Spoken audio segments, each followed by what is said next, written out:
Om Ajnanatimidandasya Jnananjana Shalakaya Chakshurunmilitam Dhena Tasmai Shri Gurave Namah. Naivod Vijay Paraturatyaya Vaitaranya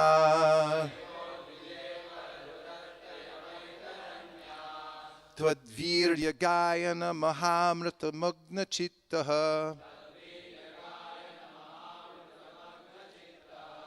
Shoche Tato Vimukha Chetasa Indriyarta Maya Sukhaya Bharam Udvahato Vimudhan.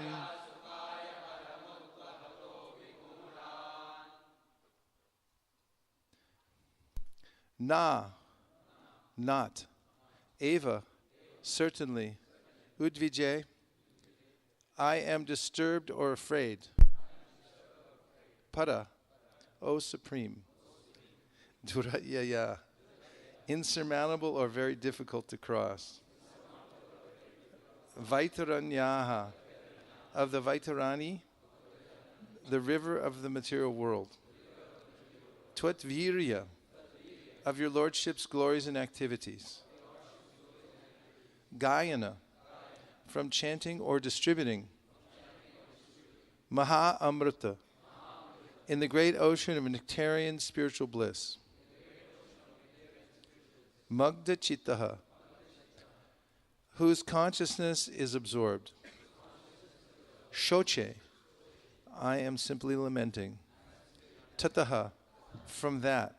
Vimukha Chetasaha, the fools and rascals who are bereft of Krishna consciousness.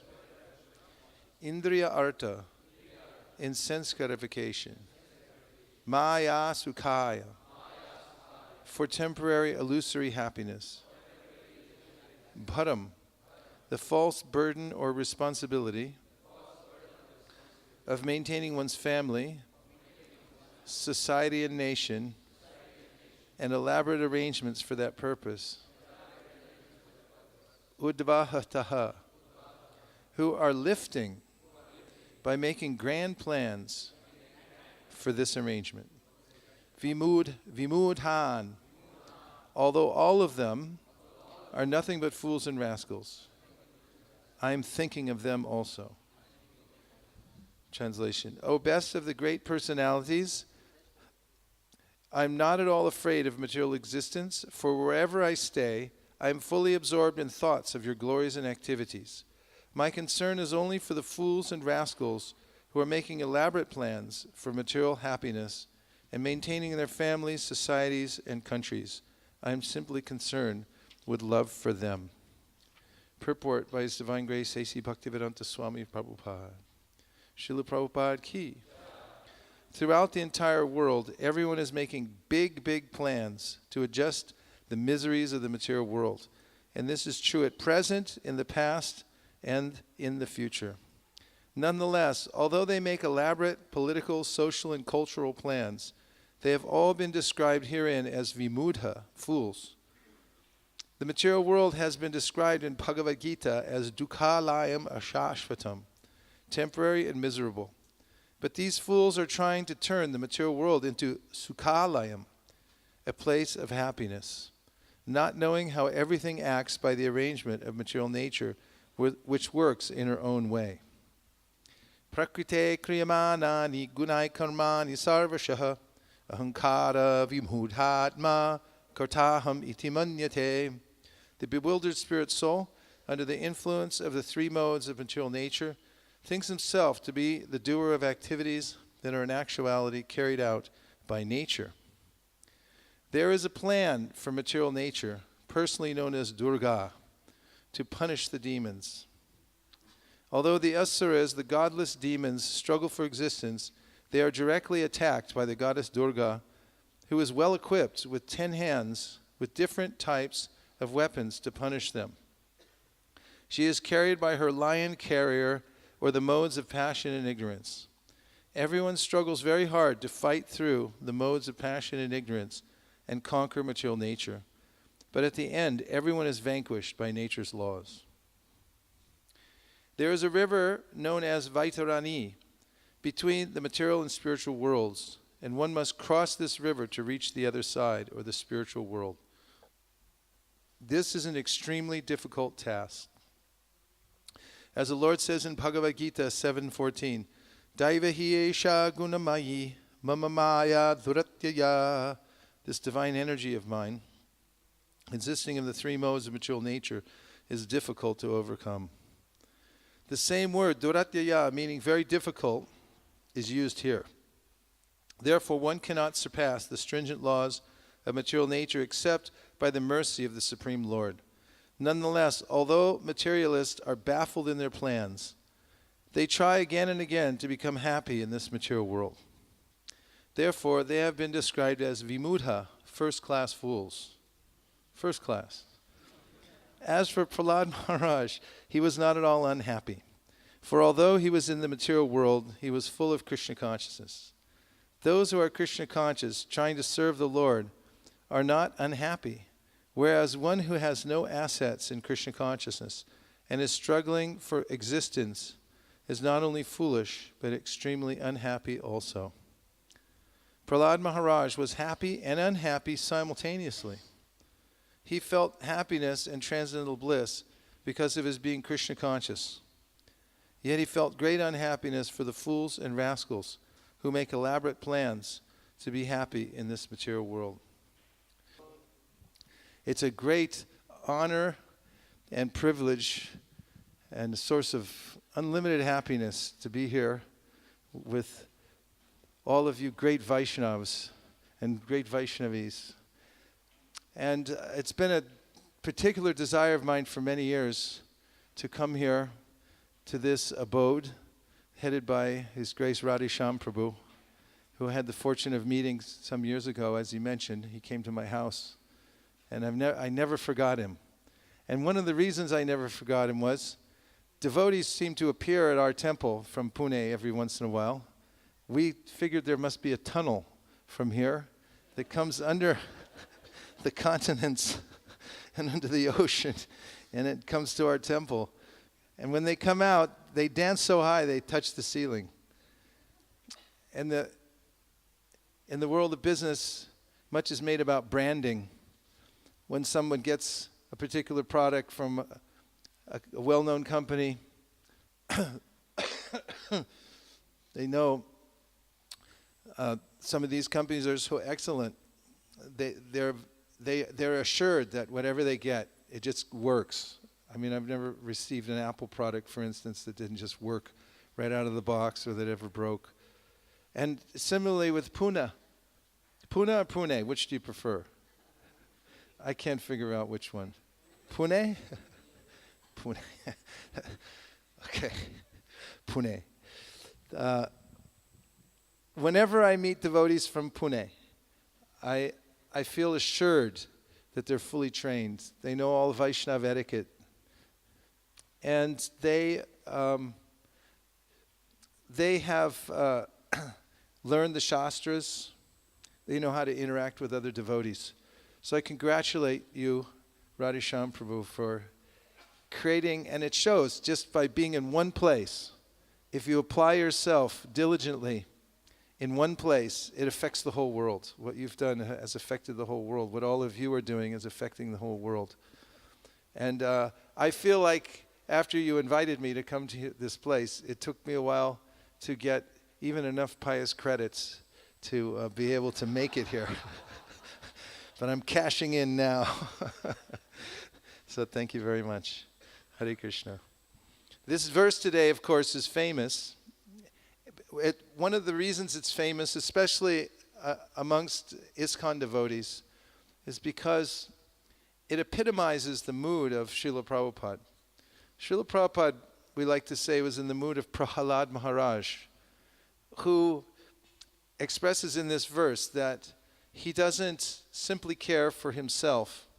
He goes through a number of verses in this section, this chapter 9, which is his beautiful prayers to Lord Nrsingadev. As we know, when Lord Nrsingadev appeared, all the demigods came and offered their prayers, headed by Lord Brahma, and Lord Nrsingadev was not appeased at all.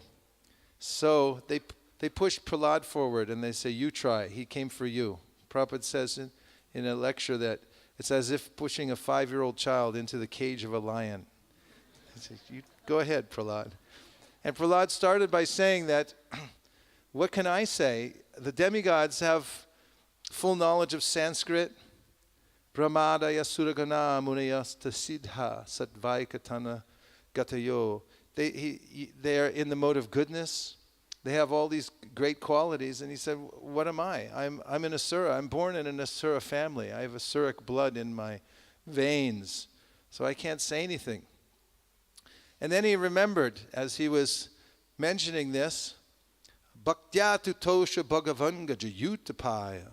He remembered Gajendra, the king of the elephants. And he said that Gajendra offered prayers to the Lord out of sincerity. After all, he was an elephant. But he offered prayers. To the best of his ability, he offered prayers to the Supreme Personality of Godhead. Bhaktya tutosha bhagavan. And he pleased Krishna because of his sincerity in offering the prayers. Bhaktya tutosha bhagavan gajayutapaya. And upon remembering that, Prahlad said, I think that anyone with sincerity and who offers prayers to the Supreme Lord will be successful in reaching him. This is the qualification, he said. And then he went on to utter these famous prayers to Lord Nrsingadev. And in this section of the prayers he offered, we find that he mentions this idea that the most exalted of devotees, and this is something that Prabhupada taught again and again, are not content with their own deliverance, but they are concerned with also delivering others. And in this verse, Naivo dvijay para doratyaya vaitaranyas tadvirya gayana mahamrata magnachitaha. He says something that actually contradicts something he said earlier, seemingly, which was that when he first approached Lord Nrsingadev, he said that I'm not afraid of your ferocious mouth with your huge teeth, your high wedge-like ears, Shankukarnan, and your roaring, which is scaring away all the elephants in the world. They're running away in fear. Your mane soaked with blood. These things don't frighten me at all. What frightens me, he said, is your Vishnu Maya. I look at the Vishnu Maya and I see that by one slip I can fall back down into this material world and be consumed. And who knows where I'll come out. And in this verse, he starts off by saying that I'm not afraid of the material world because I'm always absorbed in hearing and chanting about you. So he gives the formula by which one can become free from the effects of the material world. And then he laments for those who are caught up in the material world in what is called Maya Sukhaya, which is this illusory happiness. It's actually no happiness at all. It's, as Prabhupada describes, a mirage. In fact, this is described in the Srimad Bhagavatam as well. The material world's a mirage. And in the desert, has anyone seen a mirage? Do you have them here? What does it look like? Looks like water. And if you keep driving, if you keep pursuing it, you'll find after some time that you're about the same distance away you were when you started. I used to go with my parents. They'd take us on vacation. Sometimes we'd drive different directions in California. One of the places we drove across a place called Death Valley. It's a big desert. Nice place to go for vacation. And we got in the car, and my brother and I, he's 2.5 years older than me, we were kids, and we'd see this, what we thought was a lake. And we say, there's a lake. And my parents in the front seat, not a lake. We say, no, lake. They say, no lake. Lake, no lake. Lake, for hours, back and forth. Until we realized finally that they were right. There was no lake. There was just the appearance of a lake, no actual water. And in the material world, there's the appearance of water because, as we hear from Krishna in the 15th chapter of Bhagavad Gita, there's the reflection. This urdhvam Urvam gachati sattvasa. No, I'm sorry. Urdva mulam adash chordvam. I'm sorry. Start me off. Prahura. Well, naru. I'm forgetting the first verse of the 15th chapter. Sorry. Oh, Urdva mulamadashaka ashvatam praharavyayam chandamsi yasya parnani yastam veda saveda vid adashchordvam prashitas tasya saka guna pravida vishaya pravala adashtamulan anusantatani karmanubandinin manusya loke narupamasyeha tatopalabhyate nanto nachadir nacha sampratishta Ashvatamenam suvaruda mulam asanga shastrena jitena chitva tata padam parimargitavyam yasmin gatana nirvartanti puya tameva chavyam purusham prapadye yatak praviti prashita purani. In this section of the Bhagavad Gita, 15th chapter, Krishna describes how the material world is a reflection of the spiritual world.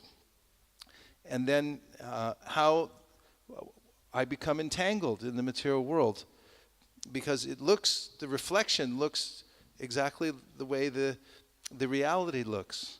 Only it's asat and it's constantly moving. I can't actually get anything out of it.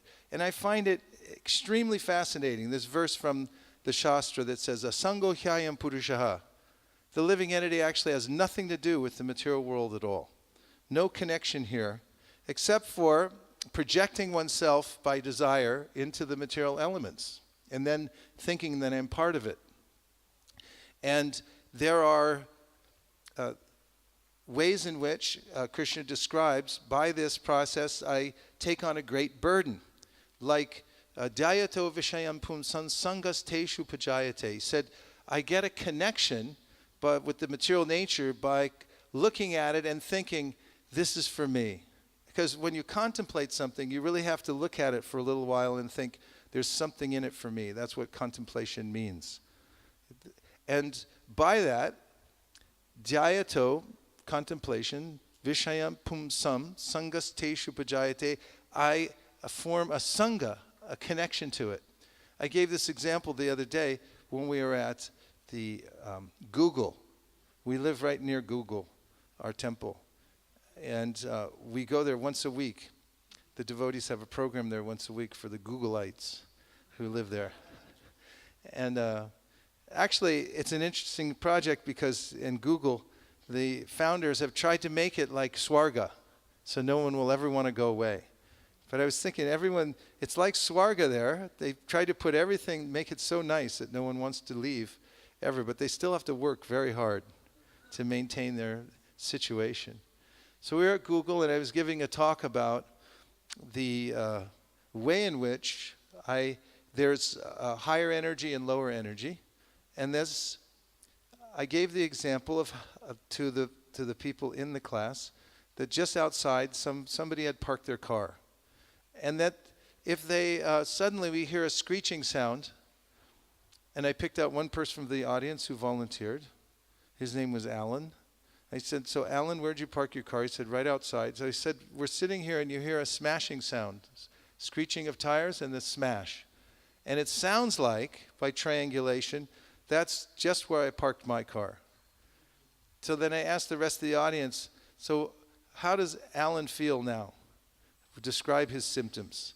And they said, his heart starts to beat faster. And someone else said, yes, and he begins to perspire. Someone else said, yes, he'll run to the window. And then I said, so then Alan goes to the window, his heart's pounding, it's perspiring, and he looks outside and he finds out it's not his car. And then we picked another volunteer. His name was Steve. And it's Steve's car. Now how does Alan feel? And they all said, oh, Alan feels fine now. How does Steve feel? Steve, heart is pounding, is perspiring, and he feels suddenly very weak in the knees. But the point is that it's a car. There are plenty of cars in the world right now. There are plenty of cars all over Pune that are getting smashed right now, I guarantee you. I took the drive in here, so I know. And we're not worried about it because we don't have a sangha. with those cars. And there's plenty of things all over the world that we're not concerned with, but only those things that I've transformed by putting myself, my stamp into. For instance, I look at a particular car, I say, it's not a car, because that's not a problem for me. It's my car. Now it's a problem for me. My I becomes my Maya, and now it's a problem. So this is one of the properties of consciousness. We can project ourselves into matter and become implicated by matter, even though we're superior to matter. Indriyani priyanyahur indribhya paramaraha manasastu parabudhir yobudhe paratastu saha. After all, lowest of all are the senses. Above the senses is the mind. Above the mind is the... Above the intelligence is the soul. And so we're higher than matter. And at the same time, we try to manipulate matter. We become attached to matter. And then we become controlled by matter. Well, you don't, but I know I do. For instance, people through using their intelligence can create, using wood and wire and all kinds of circuits, they can make a little box. What do we call it? Television. And then after creating it, using God-given intelligence, even though it's lower energy, person can sit there and then become trapped by it, entranced. 7 hours a day, national average in America, just looking at a box with electronic imagery going across it. Or nowadays, maybe it's more like Facebook or something like that. People become absorbed in and captured by. So one becomes captured by Maya. And so there's Maya Sukhaya. It's actually no happiness at all. And Krishna says in the Bhagavad Gita that a wise person, yehi samsparshaja bhoga dukha yonaya evate, adyantavanta konteya nateshu ramate buddha. An intelligent person doesn't take part in it, doesn't want any part of it at all, because it has a beginning and an end. Knows it's a mirage. There's nothing in it for me. So this is one of the concomitant benefits of beginning devotional service. One develops this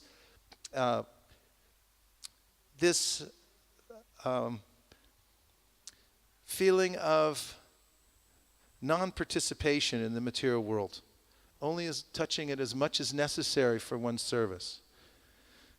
No longer interested in becoming entangled in material nature. And this happens naturally, because as it is said in the first canto, second chapter of the Bhagavatam, Vasudeve Bhagavati Bhakti Yoga Prayojita Janayat Yashuvairagyam Yanam Cha Yarahaitukam. Just by performing devotional service, for instance, chanting Hare Krishna, hearing the pastimes of Krishna, rendering service, and so forth, one gets a natural detachment from the material world, gets perspective that I'm different from the body and from matter, and also develops Gyan and Vairagya. Gyan means he understands the situation, and Vairagya means he can do something about it, has the wherewithal to actually not engage in material activity. So Prahlad Maharaj is saying all this in this verse, that just by devotional service, by singing about Krishna, one develops these qualities, knowledge and detachment, and becomes perfectly situated in this world. Even though it's a very difficult place, because of engaging in devotional service, one is protected. And Prahlad Maharaj notes that here. But then there is an anxiety he has for others. Shoche tato vimukachetasa indriyarta. They're absorbed in trying to get this material pleasure, the material happiness, and he feels simultaneously happy that he's engaged in devotional service. He's satisfied. This is the standard of happiness. If you can be satisfied with a little room, some place to lie down. Prabhupada used to say this, a place to lie down, maybe 6 feet, a little longer, and you can have little service and some prasadam. If you're satisfied with that, you're a happy human, called a sukhi nara. That's a happy human. Sounds Japanese. Sukhinara. Shaknoti haivaya shodhum praksharira vimokshanat kama krodot bhavam vegams sayukta sa sukhinara.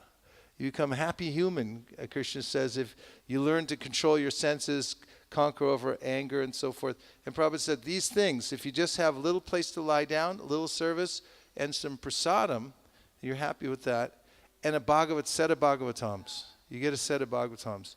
This is the secret to life. If you just be satisfied with your japa, with being fully absorbed in japa, giving your full concentration, and reading Bhagavatam, and you don't need anything else, you're free. You're a happy human. And then with joy in your heart, you can go out and give that same happiness to other people. You're free to do that. Because once one has that, one is no longer envious of other living entities. Envy, Jiva Goswami says, is the inability to tolerate the eminence of another. The inability to tolerate the eminence of another. But those who are fully satisfied by dint of hearing and chanting, hearing Srimad Bhagavatam, and they feel completely satisfied, they're Mahatmas, they're big-hearted. They have big capacity to go out and help other people. And the more that they give to others, the more their capacity increases as well. And Krishna says in the 6th chapter of the Bhagavad Gita, this is the sign of the highest kind of yogi. That, what is it? Atmaupam yena sarvatra samam pashyati yoarjuna sukham va yadiva dukam sa yogi paramo mataha. This is Krishna's opinion. You want to hear Krishna's opinion? Yes or yes? You want to hear Krishna's opinion, right? Yes. Sa yogi paramo mataha. He gives his opinion. This is the highest yogi. The highest yogi, he says, is one who has compassion. Atmaupam yena sarvatra samam pashyati arjuna. He relates to all other people and he sees how they're suffering because they're being burned by envy. They're affected by the material modes of nature. And he wants to help them, to do good to others by helping them. So this is the best kind of life that you're all engaged in, is cultivating the simplest of happiness in life by being absorbed in Krishna Katha and service, and then giving to others as much as possible, Krishna consciousness. That's the best kind of work if you can do it. That's why you're all so happy. That's the great secret to life. And other than that, sometimes people think, no, but there must be more. It looks like there's a lot going on in the world. There are all kinds of meetings being held. People are holding meetings right now all over the world. Big, important meetings. And there are buildings, and you have to have a code to get in. And all of it is under the category of Maya Sukhaya, because it's not related to Krishna. Ritertam yat pratiyeta na pratiyeti chatmani tad vidyadat manomayam yatapaso yatatamaha. Because it doesn't have a connection to Krishna, Krishna says it's illusory, doesn't have any importance in this world. So taking this mood of Prahlad Maharaj, that means being absorbed in hearing and chanting, and then developing a compassion for others, to give them Krishna consciousness is the perfect combination. The two things go very well together, just as rice and dal go together. Do you like rice? Do you like dal? They're both good foods, right? But according to Jamuna's cookbook, which is called Krishna's Cuisine. Do you know this cookbook? It's encyclopedic. It's this big. If you look up under the section of rice, this is Shastra, it says that when you combine rice and dal together, you get 42% more nutrition. The synergy. So similarly, there's hearing and chanting, and there's also the distribution of Krishna consciousness to others. They're both good. But when you combine them together, you get what we call super sadhana. Just like rice and dal together is called by nutritionists, they call it a superfood. So super sadhana means to follow in the footsteps of Prahlad Maharaj and have both things. The hearing and chanting, a full absorption in hearing and chanting, no gaps. And also the using one's mind and senses to think how to give compassion, how to compassionately give Krishna consciousness to others. You can't have any more fun than that either. And going out into the world. And just as Narada Muni did, he went out into the world and he looked around and he saw all how the energies of the Lord were working. So it's really good for devotees to go out and see what's actually going on out there. Because sometimes when we go door to door, for instance, in America, devotees sometimes think, well, I don't want to disturb anybody. And I said, don't worry, they're not doing anything important. And they find out for themselves that it's true. And we see some amazing things when we go looking in people's houses.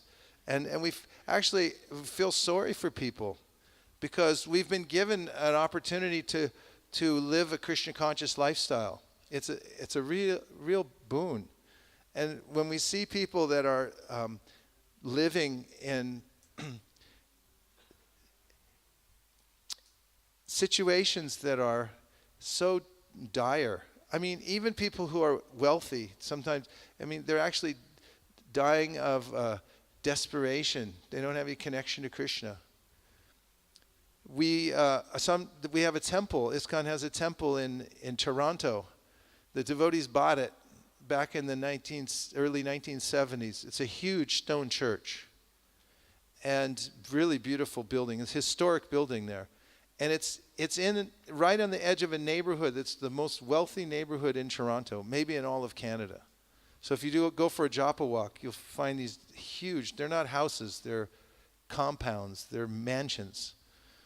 And one of the devotees there was telling me that Jagadish Prabhu, one of Prabhupada's disciples, who used to be the GBC there, all the devotees would go downtown to do book distribution, and he used to go door to door at these mansions because he felt so sorry for the rich people.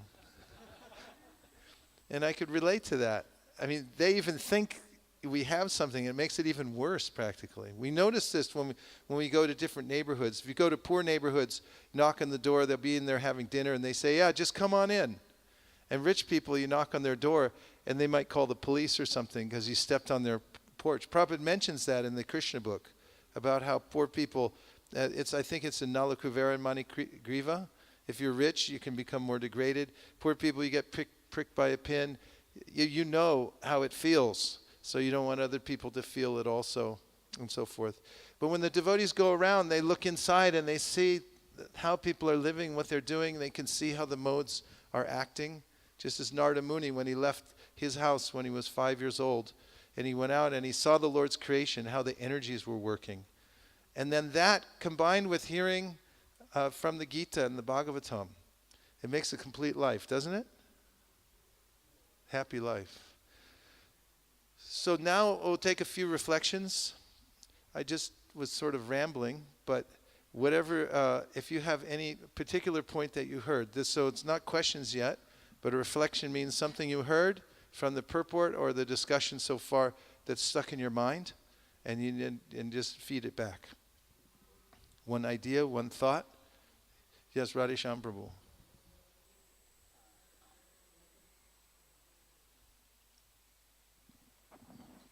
Amongst all the points you made, several wonderful points you made. What I very strongly remember and like the most is that statement of asangyohyam purushaha. The jiva actually has nothing to do with matter, but he projects himself into matter and gets entangled and stuck because of wanting to meddle with matter.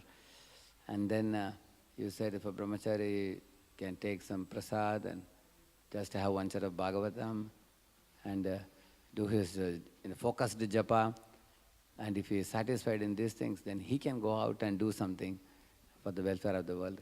So these 2 points I felt very strongly that they are connected, because if a brahmachari can recognize the fact that he has nothing to do with the material world, from the point of view of enjoying, but he has everything to do in the material world from the point of view of delivering. Thank you. Yeah, thank you. And just the world needs satisfied devotees. It's an occupation. In fact, Krishna says it in the 17th chapter of the Bhagavad Gita. It's the austerity of the mind, satisfaction. So how do you do that? You just tell somebody, be satisfied. And it's like, how? Well, we have the formula, as Radhesham Prabhu was just reflecting. And it's important for the world that there are those in it who have learned to be satisfied, that know the science of satisfaction. Just by giving attention to God's names and hearing Bhagavatam, one actually can feel real satisfaction. And there's a result of that. There's an effect it has on the world.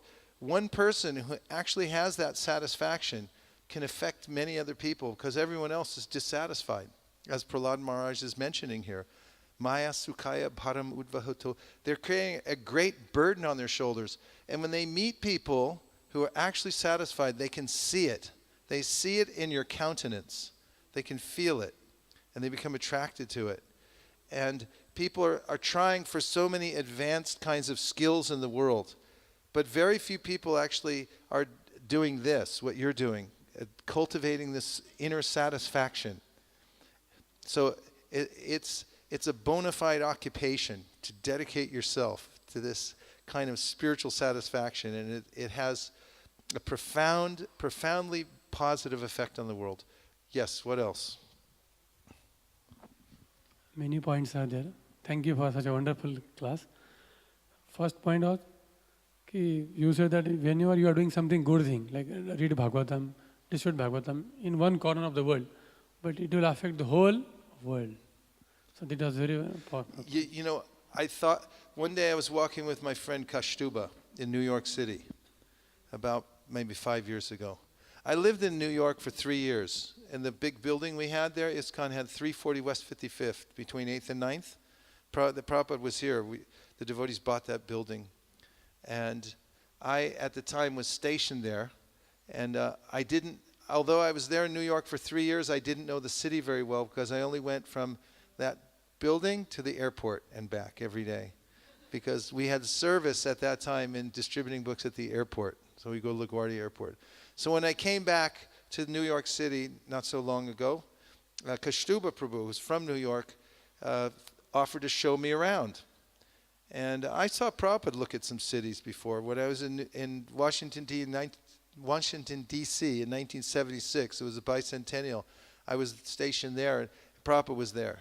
And on the bicentennial day, 4th of July, he said he would like to go downtown and look at the buildings and see the fireworks. And we all said, yes, we'll come with you. And so I figured, okay, it's good to look around and see the city. So Kashtuba took me around, and he was walking me down one area that had these high-rise buildings.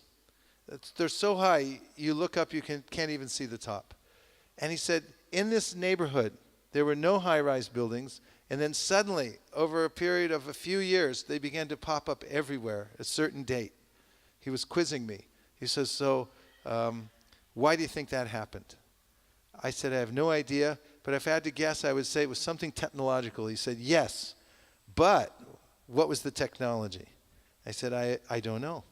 And he said it was steel cable, because previously they could only build a couple of stories because you need elevators to go up these big buildings because people don't want to walk up steps all the way for high buildings. But then they didn't have flexible steel cable to be able to hold these elevator cars to go up and down in many floors. But there was one man who dedicated his life to making cable, and he invented the flexible steel cable. And right after he invented that, then not only in New York, but then all over the world, high-rise buildings popped up. And when he told me about this history, I was thinking about how any one devotee can dedicate his or her life to a skill in Krishna consciousness and perfect it. And you don't have to go anywhere. If you develop it, it'll actually, people will come to you. They'll say how to do this. And it will become a center point for the rest of the community of devotees. It will begin to emanate that excellence that you've developed, that quality that you've developed in your service. It will go out to others. And we see this is very true. So I like your point, your reflection. It's a good meditation because oftentimes the mind wanders and thinks, I have to go here, I have to go there, I have to make an adjustment to my external situation, which may or may not be true. But one thing is true, if you fully dedicate yourself to what you have right now, wherever you are, and you perfect it, then Krishna will make all kinds of arrangements to use that, use what you've developed and spread it around the world. What else? Yes.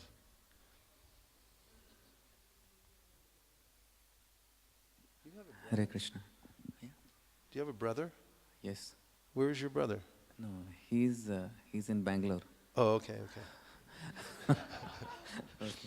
So thank you so much, Prabhuji, for sharing so nice points. I liked one point that you shared, yehi samsparshacha bhoga dukkha yonahi evate. That how intelligent people feels a sense of non-participation in the material sense gratification of the material world. So that comes by the practice of Krishna consciousness. Yeah, I'd say non-participation, and also there's a sense of pessimism also about the material world. I mean, in one sense, the devotees are the most optimistic because they know that there's unlimited potential for the human form of life, but they're pessimistic about prospects of getting material happiness. At Maya Sukhaya, they know that it's not possible. And that in and of itself is satisfying. Because once you've ruled out that there's anything for you here in the material world, then you can move on.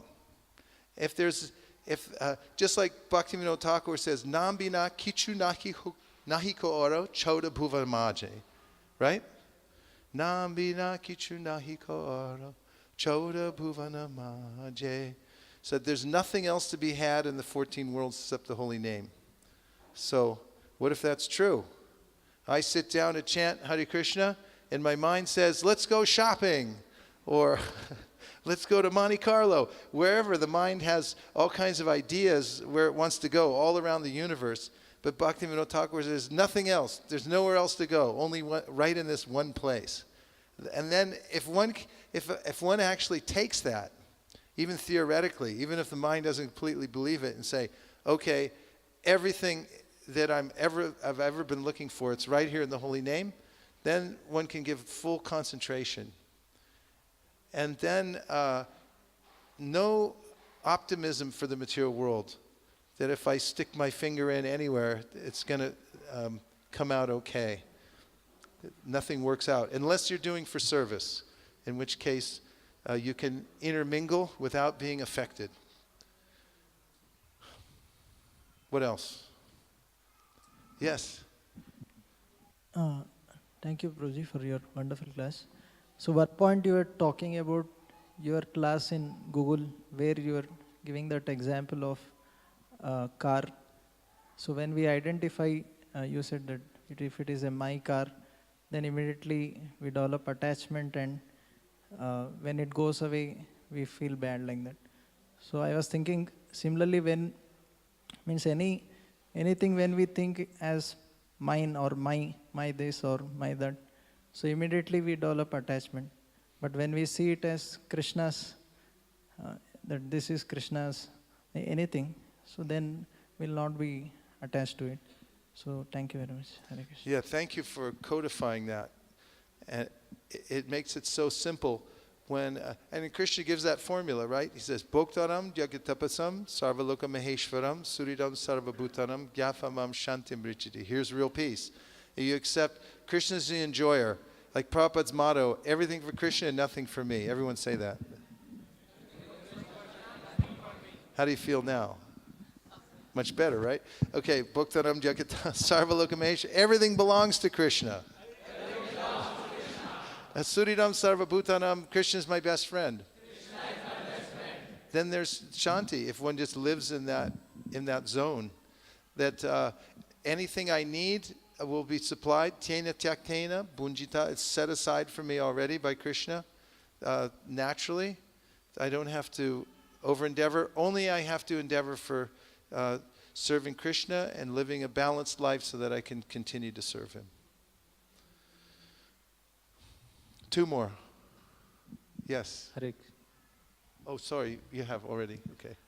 You are telling about synergy, rice and dal, if you mix, the energy 40 times more. So similarly, when we do hearing and chanting, and then we add preaching to it, distributing of books and all, then we also become more and more happy. It's like synergy. Yeah, and to be happy, you have to be hungry. You have to have in order to appreciate food, you have to have an appetite. And in order to develop an appetite for hearing and chanting, you have to go preach. Because when you go preach, you'll be challenged. And that's at those times when it's most intense, when you feel like I have to go back and hear and chant so I can understand how to present better. And you'll notice that in Bhakti Vikas Maharaj's book about Srila Bhaktisiddhanta Saraswati Thakur, he noted that Srila Bhaktisiddhanta used to say that the Chid Sharira, the spiritual body, is nourished by Chid Rakta, spiritual blood. And spiritual blood comes from those who go out and preach and are misunderstood, neglected, and abused. And when that happens, then you develop a bigger capacity and you come and take shelter of the hearing and chanting. I also, just as far as hearing and chanting amongst the devotees, it's important to hear and chant a lot, because as Devahuti mentioned to her exalted son, Kapiladev, it's very difficult to make a distinction between the body and the self. She said, it seems like I am my body, and it seems like material nature is never going to let me go. What should I do? And what was Kapiladev's answer? He said, you have to hear for a long time. So you have to hear and chant a lot. So if you develop this impetus, especially in the situation you're in, to say this is full facility, to hear and chant constantly, then actually this is the formula for rising above any of the difficulties of the material world and becoming advanced, to organize your life around this principle. Tanama rupa charitari sukirtananu smrityo kramena rasana manasiniyo jatishtan vraje tananuragi jananugami kalam nayat akilam itupadesha saram.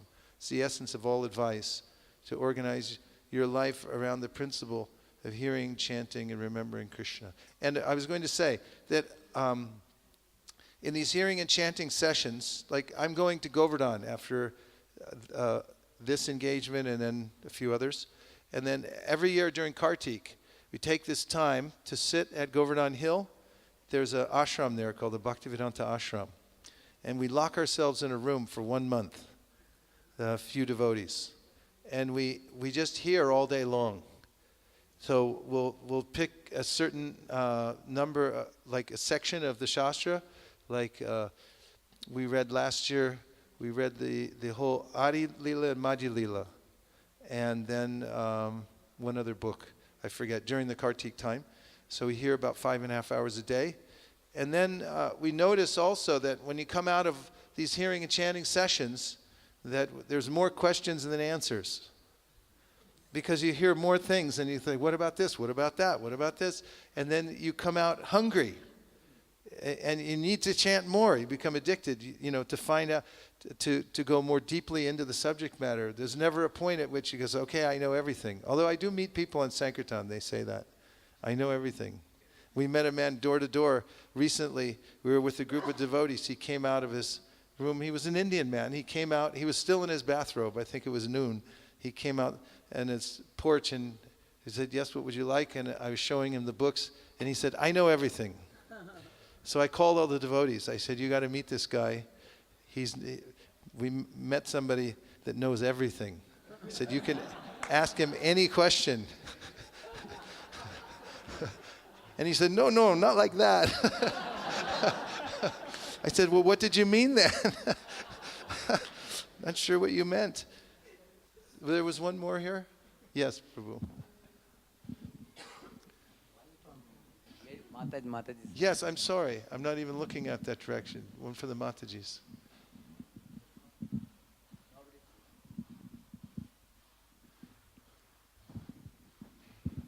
Hare Krishna.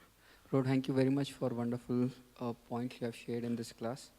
Bro, I like this point. Material world is just a reflection of the spiritual world, and we are stuck in this material world because of our desire. Only Prabhupada writes in one of the purports that only if we desire to go back home, back to Godhead, then Krishna is willing to take so many steps and take us back. So we just need to change our desire, and this we can go back home, back to Godhead so easily. So, Yeah, thank you. that's true. And it's the most important project in life is changing that desire, cultivating. And it takes a lot of work. It's not that it can just be done overnight because, as Prabhupada puts it, oftentimes we've been in the material world for many, many lifetimes, and there's a lot of residual effect from that. And I've seen, even I have a godbrother, he was not very strict for some time, and then he started dying. So then he was in a hospital, and TV was on. So some of the devotees went there, particularly one devotee went there to save him. He was being like Vidura to take away his uncle. And he went in and he said, come on, don't remember, you're watching TV here. You got to get out. Let's go to Vrindavan. So he got him out. He took him to Vrindavan. And in Vrindavan, the devotee tried to escape. He actually tried to run away. He was but they brought him back. But I was thinking, it's not so easy. It's not because I joined ISKCON or now I'm part of an organization. I dedicated a couple of years. It's really an important project to take the time while you have it to change your desire and really become attached, especially to hearing and chanting and doing service, to dedicate yourself deeply to that. If you can do that, Sukhi Nara, become Sukhi Nara. Okay, now Radhi Sham has ordered the Matajis. You have to make a reflection, at least two from this side. Here comes the mic. Reflections are easy. It's just anything that you heard that's stuck in your mind. Hare Yes. Krishna, Babu. I really like the point when you said that you should have compassion for other people while practicing your own devotional service. Oh, it's Richa. I didn't recognize you till you walked forward. Hare Krishna. Hare Good to Krishna. see you. So say it again. Having compassion for the others while practicing your own devotional service. Having compassion for others. Yeah. Thank you very much. It's not an intellectual exercise also. And when one feels completely satisfied in oneself and one has actual spiritual knowledge through seeing that all living beings are connected to Krishna and one's seeing that I'm not my body and my real interest in life is to be fully engaged in Krishna consciousness, then on the transcendental platform with transcendental intelligence, one begins to develop some feeling of compassion, which is a very advanced emotion, very rare in the world. But it's the characteristic of devotees. And now we'll just take a couple questions. Reflection period is done. 2 questions. Questions are harder, right? Yes, Radhe Shyam Prabhu.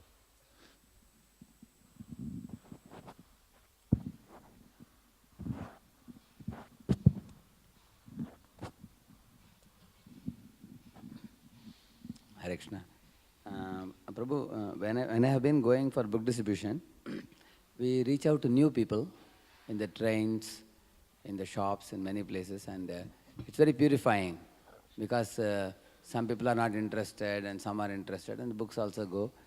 So, but sometimes we feel it would be better to take a group of people and cultivate them and make them into 1600 devotees, fixed-up devotees, and then at the end of the year, we get some tangible devotees in hand. Is that not better than going around and shooting in the sky? So many people, you distribute books, God knows whether they become devotees or not. And like that the mind says. And the result is what? The result is we get a group of people, who pamper us so much. and they praise us, pamper us, they follow us, they take our shelter. And then the feelings of being like a forlorn devotee, which Prabhupada says in his purports, of helpless devotee, that attitude goes away, and one becomes a very complacent preacher. He has a tag of a preacher now. He has a tag of a counselor. He has a tag of a leader. And life goes on for both the leader as well as the followers.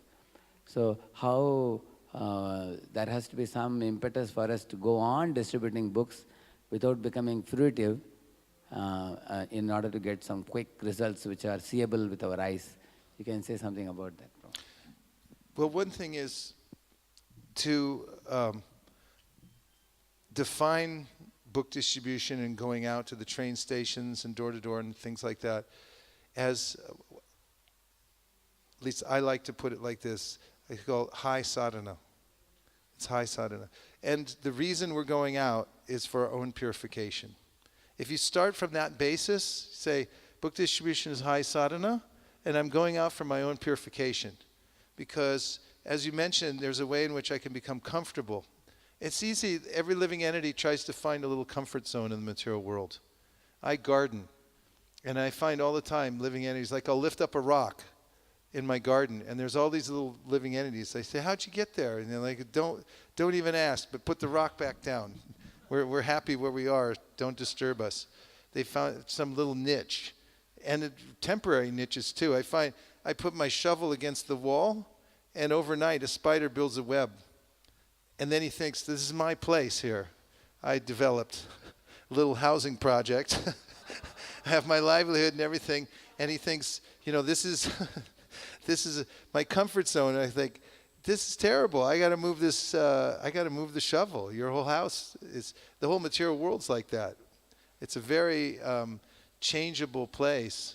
Krishna keeps saying it in the Bhagavad Gita. In fact, this is Maya Sukhaya. This is Dukalayam. Like in India, you have the Bhojanalai, right? Where do you get there, Bhojanalai? Huh? Yeah, you get a little sabji, a couple of chapatis for a few rupees, right? And what do you get in the Dukalayam? Yeah, you get a whooping. You get beat here. Kind of like, where are you going? To the Dukalayam. Why are you doing that? I like to have some misery. Get miserable. But the idea is that we go out for self-purification. I go out for self-purification, and I'm going out because it's the right thing to do. And it's a good way to get out of your comfort zone.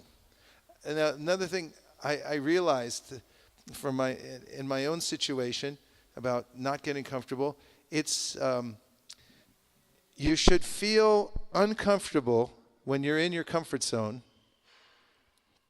and you should feel comfortable when you're outside your comfort zone. So when you feel uncomfortable in your comfort zone and comfortable when you're outside your comfort zone, you're in the right place. And see, this book distribution, it's purifying because it keeps you on the edge, because you don't know what's going to happen, and you're nobody again. It's nice to be nobody. You go out and they don't care unless someone comes up and says, look, here's a big shot. He's about to show you a book.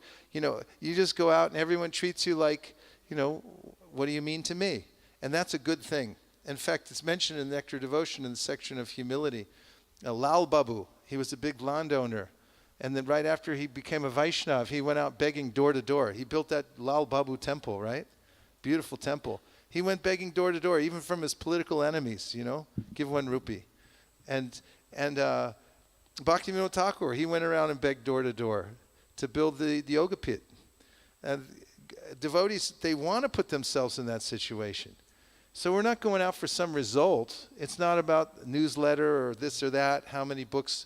But first and foremost, of course, those things, they're part of the equation. First and foremost, go out, because as soon as you cross the threshold of the temple, you step outside.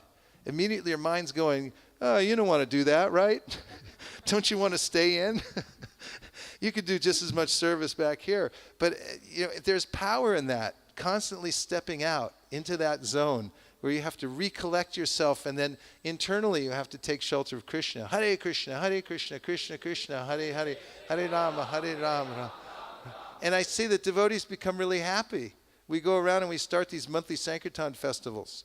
And devotees, at first I see they're nervous. They're thinking, what am I going to do? And I say, just relax. We're not going to sell any books. We're just going out because it's the right thing to do.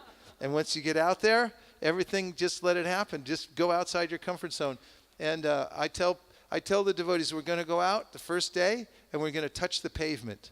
And as soon as we touch the pavement, we're done. Anything you do after that is extra. And then they relax. But devotees get addicted to that being on the edge.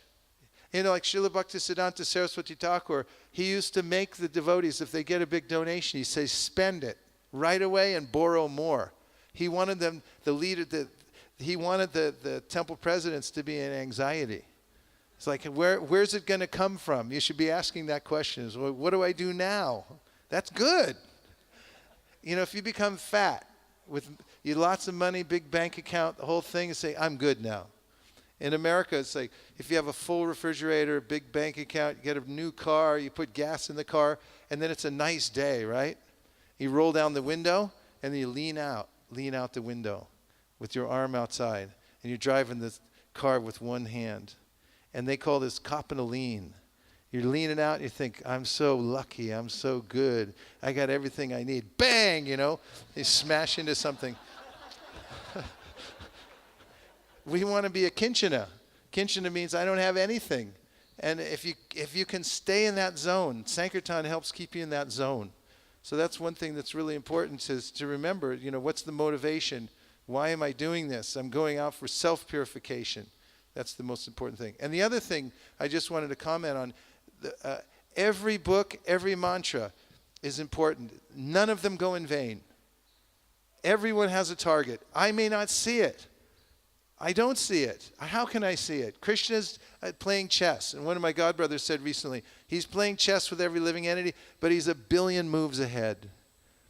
The living entity's like, yeah, I'll move over here. How about that? And Krishna said, yeah, right. You know, he's 1 billion moves, and he knows. He knows where it's going to connect up. We have that faith. We understand that every living entity, Ishvara sarvabhutanam hrideshara junatishtati, Brahmayan sarvabhutani yantra rudrani maya. They're all wandering around, but Krishna he's organizing. And Prabhupada emphasized this. It never goes in vain. One tiny, Alesha, what is it? Atapite deva padambujadvaya prasad aleshana grihite evati janati tadvam bhagavan mahimno dachanya eko picharam bachinvan. The Shastra keeps saying, tiny little bit, one touch, that's all it takes to start your path in devotional service. So that's the vision, you know, going out. When we meet people, we give them one tiny little thing to start with. Even if they reject it, then later on. I mean, and you can verify this so many times. We have anecdotal evidence. We see people all the time says, I rejected. In collecting stories for my book, I couldn't include them all. There were so many of them. But one of them, a devotee was telling me that he was walking down the street and he got approached 3 times on 3 separate street corners. And each time he rejected. He said, go away, I don't believe in this religion stuff. And by the 3rd time, when he got stopped, for some reason, he just said, all right, I'll take it. Then he became a devotee. And another one, I put this one in the book, I couldn't resist it. There was a man named Hector. And this was at a tourist area in San Francisco. And so Hector was a smart aleck. He wanted to get over on a Hare Krishna devotee. So he saw the devotee, his name Mitrasena. He was distributing books there at this bus area where all the tourists get off. And he knew if he goes and gets the book, he could give just a small donation and take the book. And so he told Mitrasena that you're going to give me that book for just a donation, anything I want to give, right? And Mitrasena said, yeah, okay. He said, sign it first. Put my name in the book.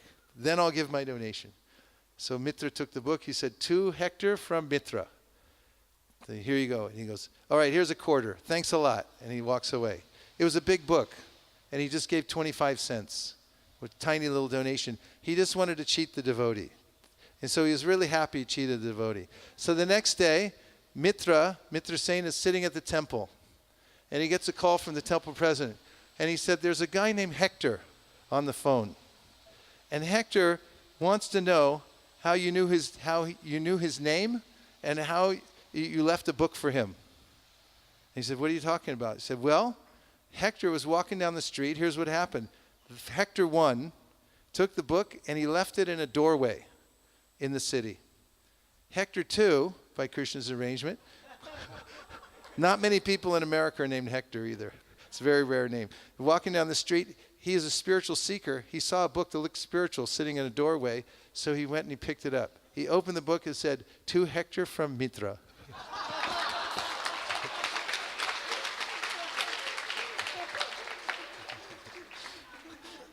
Then he looked up the address of the temple, called the temple and said, how do you know my name? I want to know the trick. And this is not unusual. In fact, Mitrasena said at the time, things like that happened so often that he didn't even think it was unusual because it was just Krishna's arrangement. So we don't know how Krishna's making these arrangements, but when we go out and we present, we should know there's the front end and the back end. You have to go out in massive quantity and help people to come in contact with the holy name, with the books. And on the back end, you also have to have a huge organization to manage the results, because they're planting seeds. The seeds will grow, and then the fruits will come, and you have to take care of them like you're doing here, so in such an exemplary way. And if you put the two together, you've got rice, you've got dal, you got a super program when you have both of them going on at the same time. It's really good. So I think that we've come to the end of our time. Vancha kalpadrubhascha kripasinabhevacha patitanam pavanebhyo vaishnavebhyo namo namaha gopremanande.